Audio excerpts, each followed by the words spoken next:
Hello, and welcome to my little city homestead. Today we're making beef bone broth.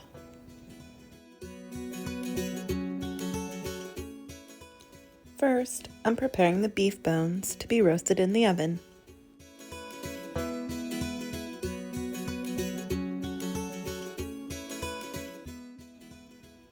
The bones will be lightly covered in oil and seasoned with salt and pepper.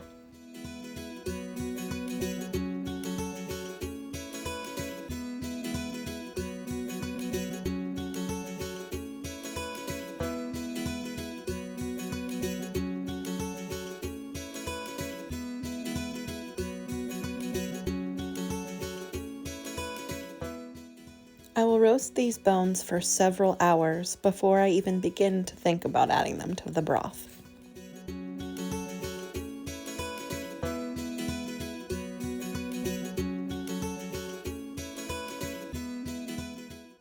Here I am checking on the beef bones, making sure that I turn them over for an additional period of roasting.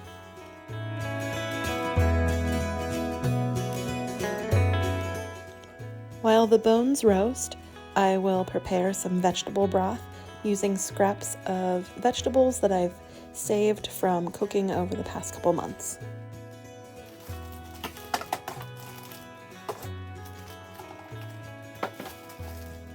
Here I'm just looking to see what all I have saved over the past couple months. I have some tomato scraps and onion skin, as well as some carrots. I even have some frozen zucchini that I had saved over last summer. So help reduce some waste in your kitchen by saving your kitchen scraps, as long as they're not bruised or rotten. They are perfectly fine for making broth. Once my pot is full of all of the kitchen goodies, I'm going to cover it with water and boil it for several hours.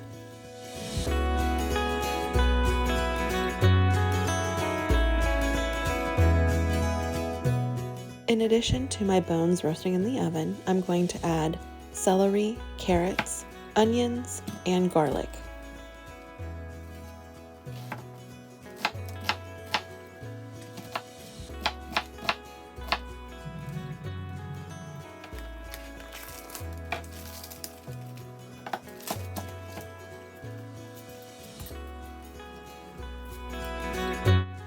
Since we are pressure canning this, I am not afraid to add some garlic here during the roasting process. We do not want to skimp on flavor here.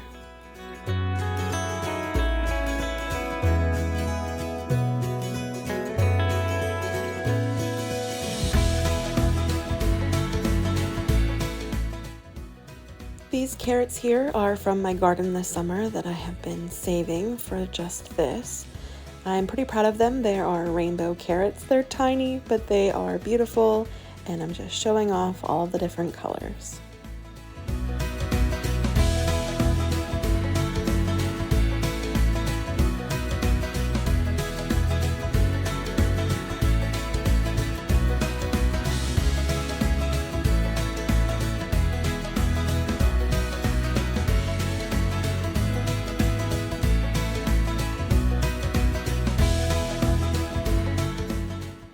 I also decided to add several bay leaves just to give the broth another layer of flavor.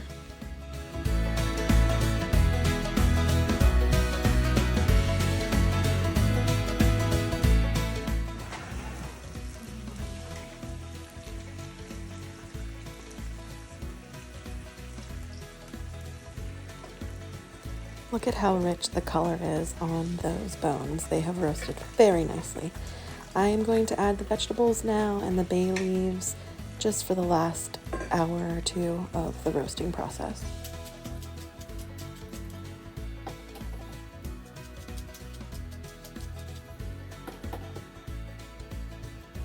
Now I'm going to add a little apple cider vinegar to help really draw out the nutrients from the vegetables and the bones once they are added.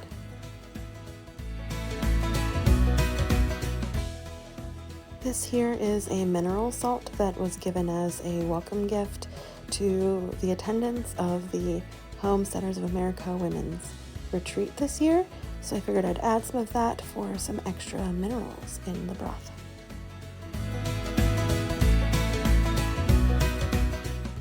Just adding a little pepper there and giving it a good stir.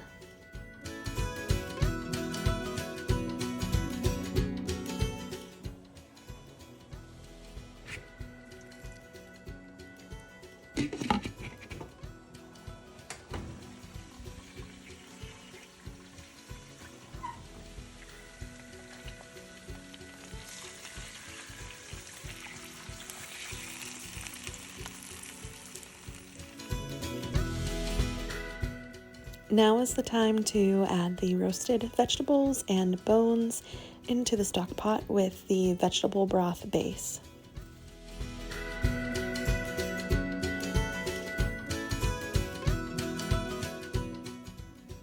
Now making sure that I get every little bit of that wonderful flavor. I really should be using a much larger stock pot, but this is the biggest one that I have. So I will top it off with water, and then over the course of the boiling period, I will take out some broth and add more water in, and then combine it all in the end.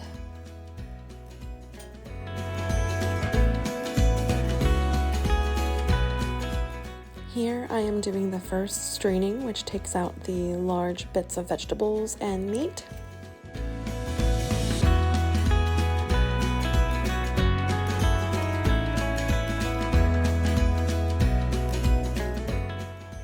Here I'm just taking a moment to explain to my husband the steps of the process and for us to taste a little bit of the broth and see how it's going.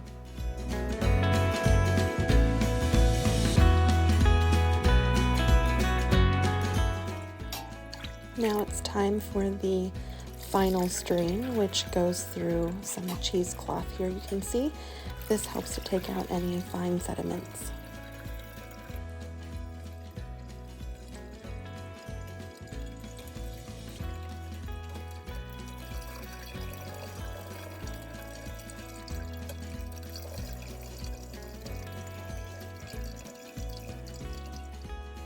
The next step is to let it sit for several hours and cool to help bring the fat to the surface so that you can skim it off. Lucky for us, it has been a cold and snowy day, so that helps to expedite the process. We sit them outside.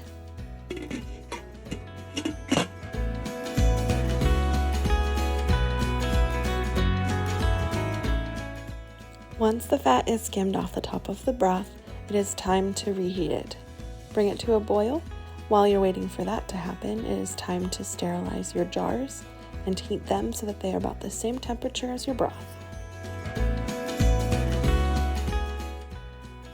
The pressure canner should also be heated to the same temperature as your broth and your jars. This is called the hot pack method.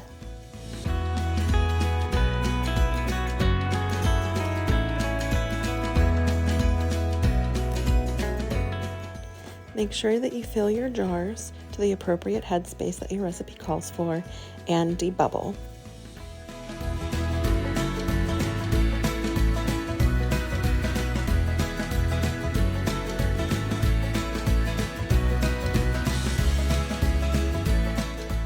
Always make sure that you wipe the rims off with vinegar on a paper towel to make sure that you have good seals.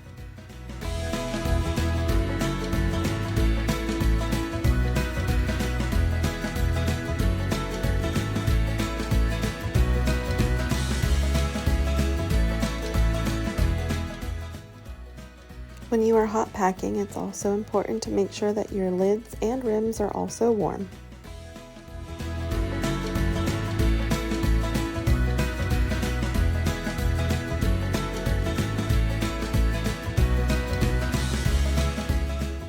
If you are worried about my jars getting cool because I didn't place them immediately into the canner, don't worry. That roaster pan has boiling water in the base to help keep them warm while I put all of the lids on at the same time.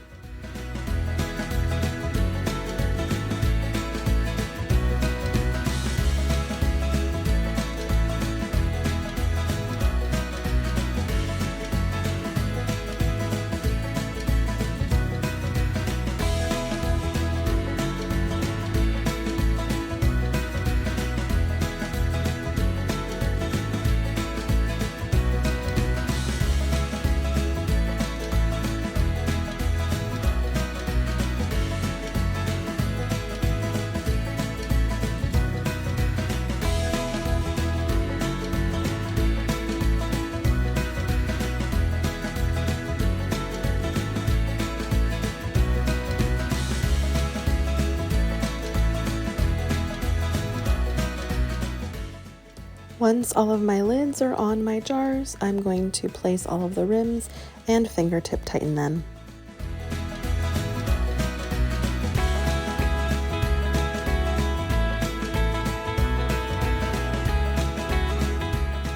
Now I get to fill the canner and get ready to process.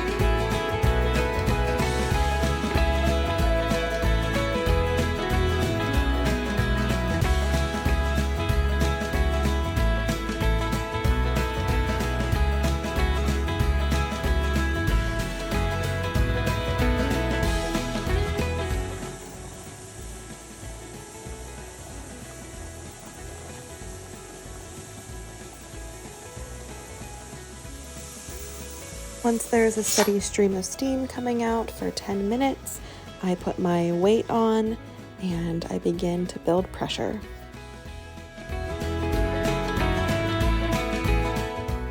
Because the beef broth is a low-acid food, we must pressure can for food safety.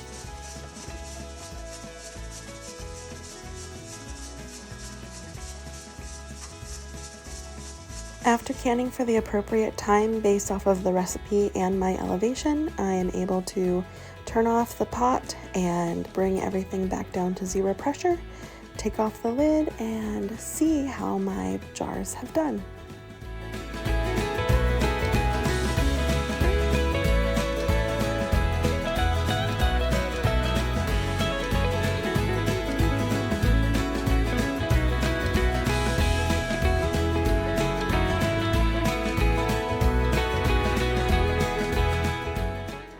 As I was taking my jars out, I noticed that there was a white film forming as they dried. This is just some sediment from the water, so for the next batch, I add some vinegar to the water in the base to help prevent that.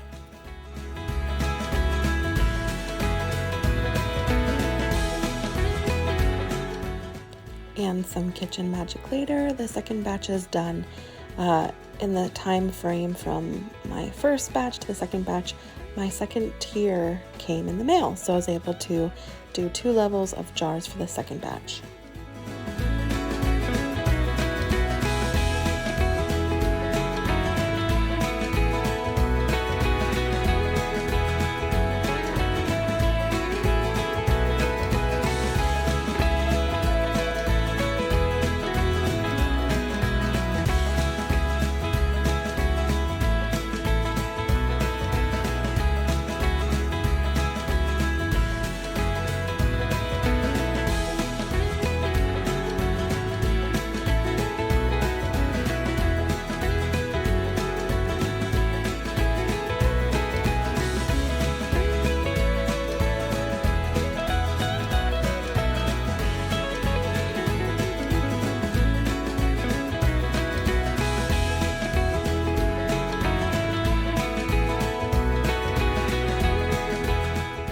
And here they all are. Look how rich that color is.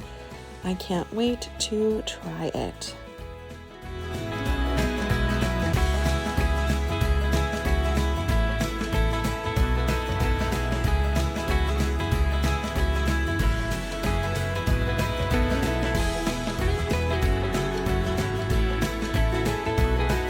So the next day, as I was removing the rings, I noticed that some of the jars did not seal properly. That is okay. It is less than ideal, but either use it right away or freeze it for long-term storage.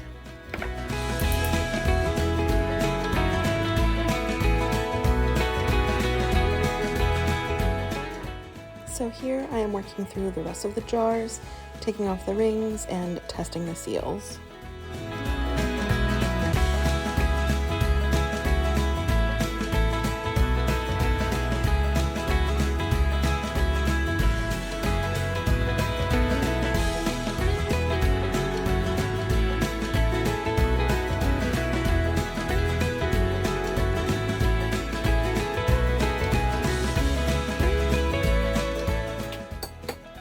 There's another way to test the seals. It's by tapping the top with a spoon. See that? You can hear the difference.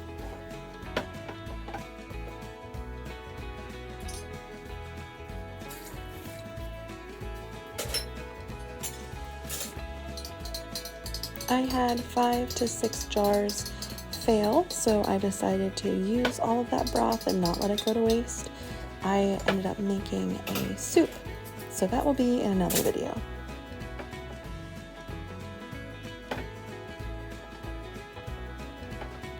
Altogether, I believe I had 28 jars.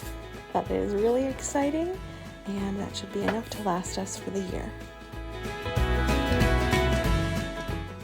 Always remember to use safe canning practices and follow your recipes. Happy canning!